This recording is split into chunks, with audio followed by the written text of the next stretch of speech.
చిత్తూరు జిల్లా కుప్పంలో పర్యటనకు వచ్చిన టీడీపీ చంద్రబాబు నాయుడుకి కార్యకర్తలు ఘనంగా స్వాగతం పలికాడు. 3 రోజుల పాటు చంద్రబాబు అక్కడి పర్యటించనున్నారు. కాసేపట్లో గుడిపాకలో జరగనున్న బహిరంగ సభకు చంద్రబాబు హాజరు కానున్నారు.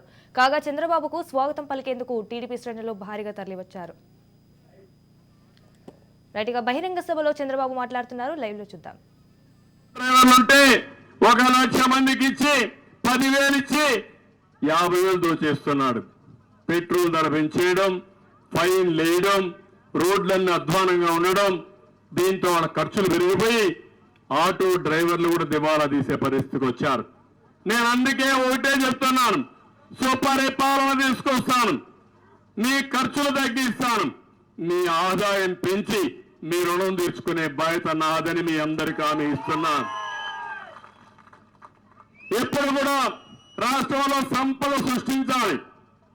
సంపద సృష్టిస్తే ఆదాయం పెరుగుతుంది.